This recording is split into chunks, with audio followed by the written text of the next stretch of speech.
returning to this concept that gradients are a source of potential energy for the cell, and they have to be established by the cell. There are three different ways that cells can make a gradient, or how do they power it. The first, this is like a circular argument. The first is they're using coupled transport, and what I'm writing over here is coupled transport is powered by a pre-existing gradient. It's powered by a pre-existing gradient. So, well, fine. How do we get a pre-existing gradient? The pre-existing gradient is really coming from one of these other two ways. But once you get a gradient, you can use that gradient to move a second substance. And in this case, which molecule is the pre-existing gradient? Red and yellow.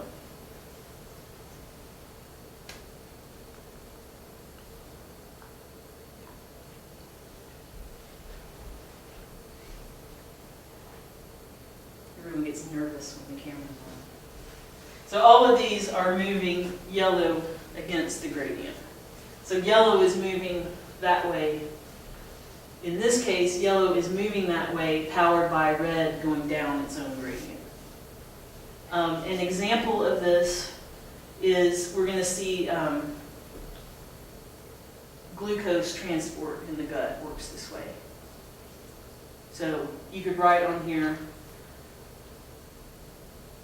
sodium glucose symport is this example that we're going to see. This one we don't talk about in this class, but it's incredibly important in the history of life, is using light to directly drive a pump. So light energy powers a pump to move yellow against its gradient. The thing I skipped over last time, bacteriorhodopsin. Bacteriorhodopsin is such a protein. You'll probably talk about it in plant if you have plant this year. Light directly is making an electrochemical gradient, which is awesome. This is the style that we talk about the most in this class, which is spend ATP, the usual energy currency of a cell, spend ATP and use that energy to move yellow ball against the gradient. Examples of this one are the sodium-potassium pump and the calcium pump. Those aren't the only examples, but those are the ones that are the most well studied and the most worked out so far. Did you study sodium-potassium pump in Bio 1? I think so. You think so? Yeah. This one, this one protein is establishing two gradients at once. So it's establishing the potassium gradient. Potassium is high inside the cell. This same pump is establishing the sodium gradient. Sodium is high outside the cell. So of those four gradient directions that you have to memorize, two of them are set up by this one protein, sodium-potassium pump. It's moving sodium out, it's moving potassium inside, and both of those are going against their gradient. They're going against their gradient. It spends ATP to do this work. It's one of the most important proteins in your body. So in a way, you can think about what death is. Death is the running down of all your gradients. Death is the running down of all your gradients. Because you've run out of ATP to power this. If you run out of these gradients, you can't have muscle contraction or brain activity, and we say that that's death. Gradients for life. his t-shirt. Gradients are life. Maybe you should make a shirt out of Then people would ask you what it means all the time. It gets annoying. When you leave this building, people say, what does that mean? I had the best Halloween costume 4 years ago, but outside this building, no one could understand what it meant. And then I didn't win the costume. contest because all the people on SGA like could not understand the costume. So sad. Cross out, I thought I took this off. This is not something that you don't have to memorize the pump configurations. I used to have you do that, but this same test, you have to memorize a bunch of glycolysis stuff, and that's too much. So Oh, man. maybe this would be better. But I do want you to know for each turn, so all of this together, this is one turn, people might call it one turn of the pump, or one cycle of the sodium-potassium pump. This is an enzyme, actually. You can think of this as an enzyme. It starts in one configuration. This is where they're saying it starts, but it's a continuous cycle. It starts in one configuration. It's doing work. Its enzymatic function is to hydrolyze ATP. Its enzymatic function is that it spins ATP, it hydrolyzes ATP, and sometimes you'll see it as the sodium, potassium, ATPase. Well, it is an ATPase, it's also the sodium potassium pump. Those mean the same thing.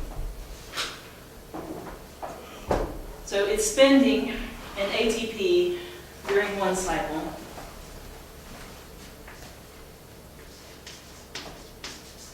So it spends an ATP. It produces an ADP and an inorganic phosphate. That part is not quite shown on here. Well, yeah, it is. There's the ADP. Here's a phosphate, it eventually drifts off. So for one ATP, it pumps 3 sodium out, and also pumps 2 potassiums in. It's setting up 2 gradients at once.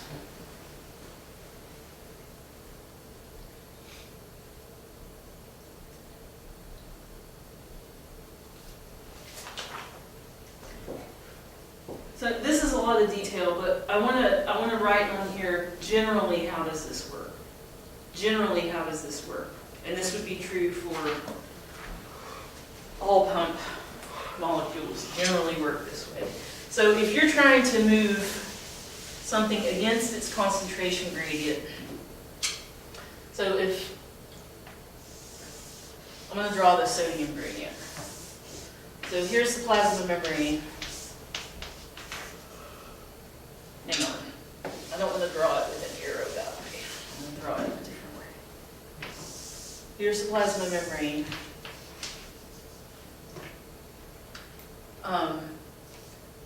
We have sodium high levels outside. We have sodium at low levels inside. That means this is extracellular. This is the cytoplasm. The actual direction of the gradient is like this. So if you let sodium move how it wants, it will tend to come into the cell. Because it's high outside, it's low inside. Does that make sense? If I'm trying to push sodium from here to here and pack it outside here, the pump, I hate this stupid pump shape.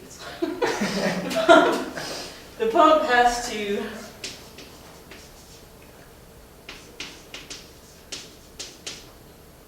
grab sodium very tight on the inside side. It has to have high affinity for sodium on this binding site. So what I'm trying to draw here is equivalent to step 1. And it might be better to write it on this better looking picture, but when sodium binds to the pump from the cytosol, that is a tight binding affinity. That is a tight binding affinity when it's in that configuration. Otherwise, like how can it even get a sodium when there's so few on the inside? It has to be very tight binding. So it binds sodium, then it phosphorylates and energizes itself. So if I could write up there, I would write the pump energizes itself. It spends ATP to make it itself be more energized. And it uses that energy to change its shape. So on number 3, you could write, it uses that energy to change its shape. What it's doing is it's opening the sodium binding site to the outside. They actually have done a good job drawing this picture. See how this binding site for sodium matches? That's a good affinity. Oh, well, it just changed its shape, and now that's not a good binding anymore. Sodium doesn't fit there anymore. It's literally kick you out. Get out. Join all the other sodiums in there. So this side has a low binding affinity for sodium.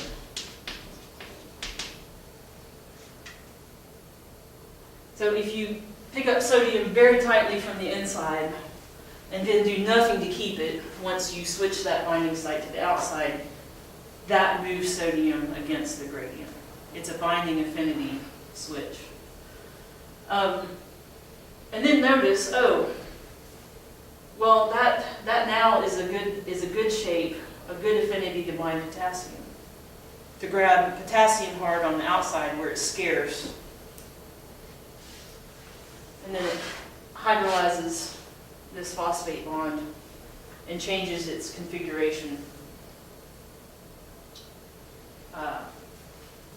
to now drop potassium off on the inside. Erase this lame picture and write something else.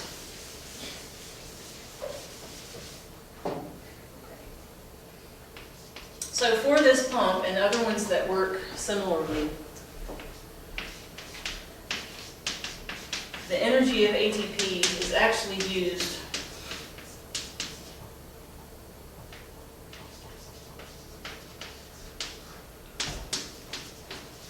to change the pump shape. Change the shape of what the pump is at the moment. And changing the pump's shape changes the affinities for its solutes in a useful way.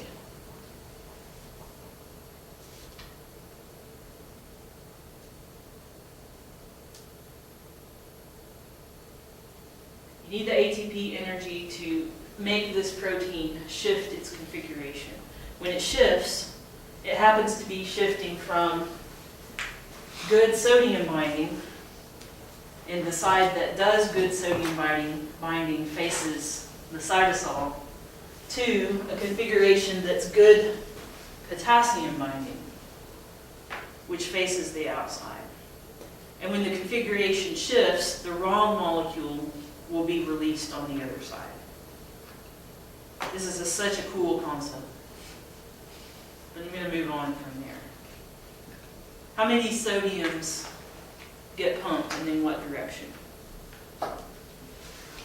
3 sodium out, 2 potassium in. What's the other important part?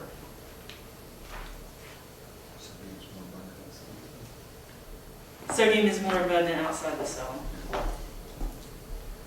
Because this is making it be more abundant outside the cell. And this takes ATP. Sodium potassium pump. Sodium potassium ATPase.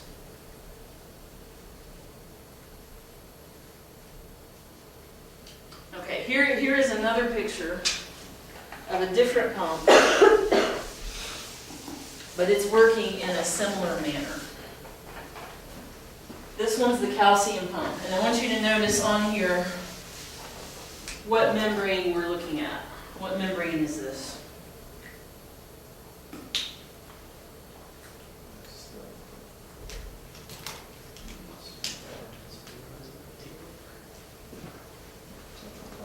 Sarcoplasmic reticulum?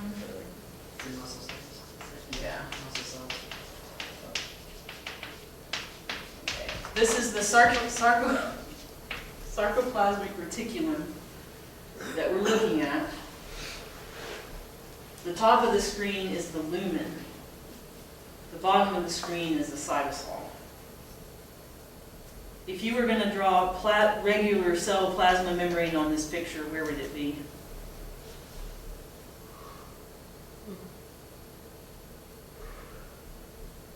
The easiest place is to draw it down on the bottom, probably. So this is moving something from the cytosol into the lumen of the sarcoplasmic reticulum. That's just the endoplasmic reticulum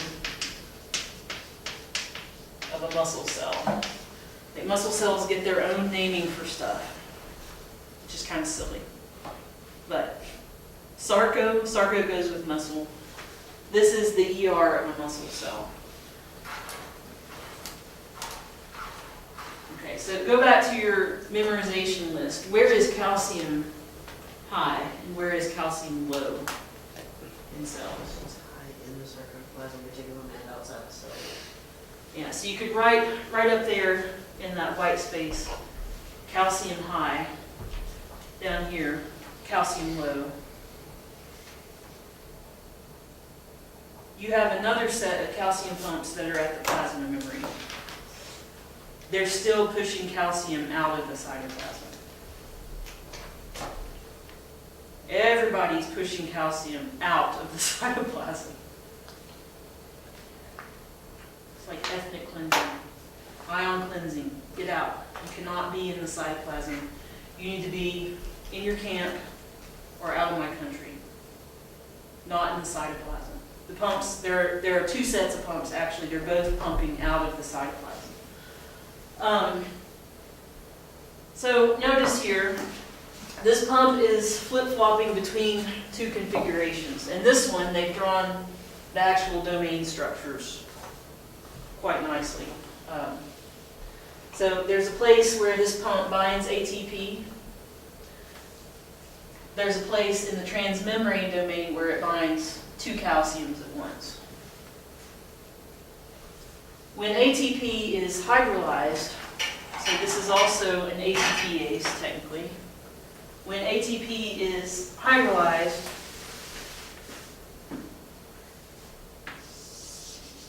so we're taking ATP bound form here to ADP and inorganic phosphate here. We're changing the shape.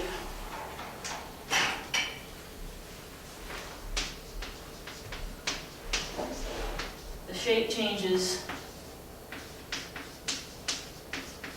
to open those calcium binding sites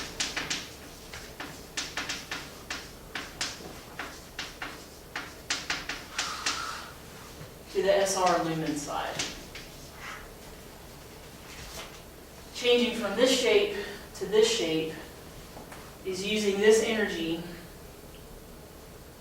to alter the configuration up there and make an exit for calcium into the lumen. Calcium will drift off into the lumen, and it's two calciums move.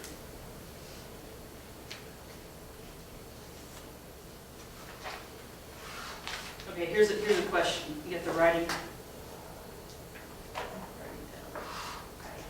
Here's a question.